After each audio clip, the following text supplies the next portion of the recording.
Ndio. Ni Kulianga Tika.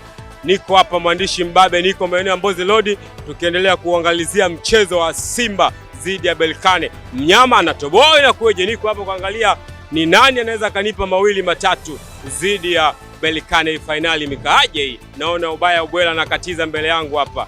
Bana kaka, mambo vipi?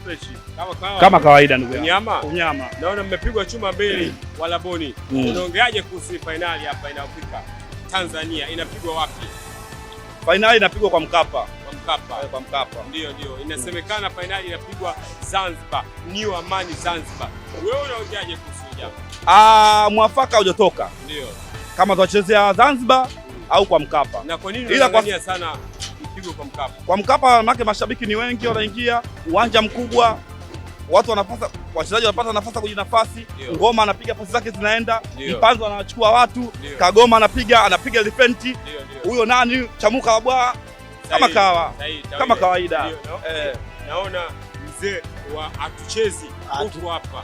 Unaongeleaje kuhusu mtani wako yuko finali amekula chuma mbili na wewe umeng'ang'ana kuwa uchezi? Hiyo kwa upande wako imekaaje? Mimi si tuchezi tu basi. Waende waje wa Mkapa wapigwe tena mbili zingine basi. Yaani ubingwa, yaani kombe inafika na kutoka. Au sio? Bwana umesikia. Yaani wale wangeshinda 3. Wangeshinda 3. Sasa basi ishaisha. Wao walabu wao sio walabu wao mzee. Yaani walabu rasmi wao sio walabu wao. Mwarabu tu mzee. Mwarabu tu. Yaani walabu wao. Wewe una timu. Wewe una timu sasa hatuchezi. Hatuchezi.